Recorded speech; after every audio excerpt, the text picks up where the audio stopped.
These are the top 5 HomePod fixes we want ASAP. Apple just introduced its new voice-controlled speaker, but here's the thing, it could be better.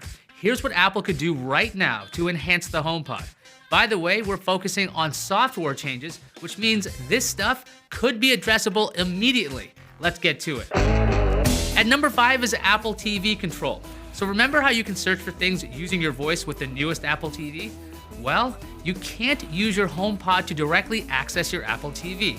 Why on earth would Apple not reward you for buying its set-top box and its speaker? Because I have no good answer for you.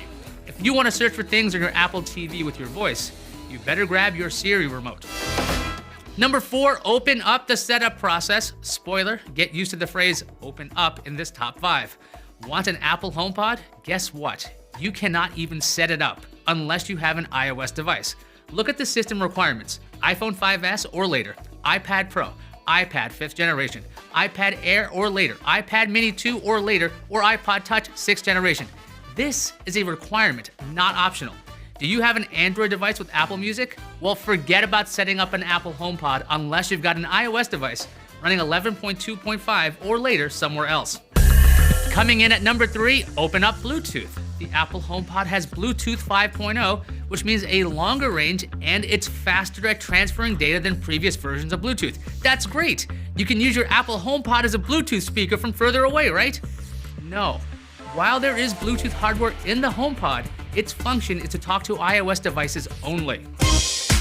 Number 2, advanced multi-user support. Imagine a world where your Apple product is locked down to one user, like the iPhone or iPad or Apple Watch. Okay, so it's not that hard to imagine.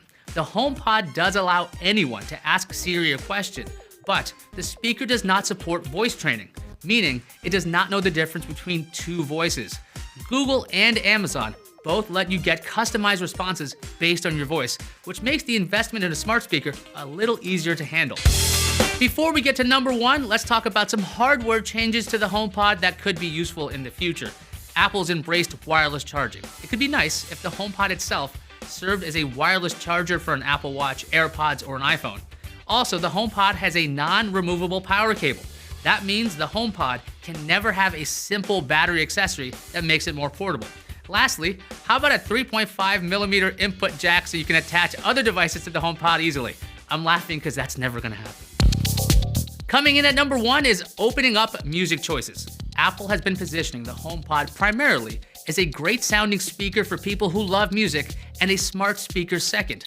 The thing is, if you want to get full music functionality out of the HomePod, you better have Apple Music.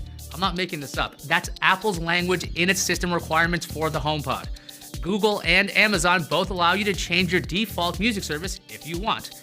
Now, you can AirPlay audio from your iOS device to the HomePod, so it is possible to listen to other services from the HomePod, but it's less than ideal. There is plenty to like about the Apple HomePod, by the way. Check out our full review at CNET.com.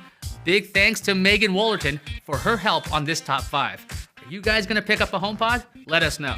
I'm Ayaz Akhtar, and I'll see you online.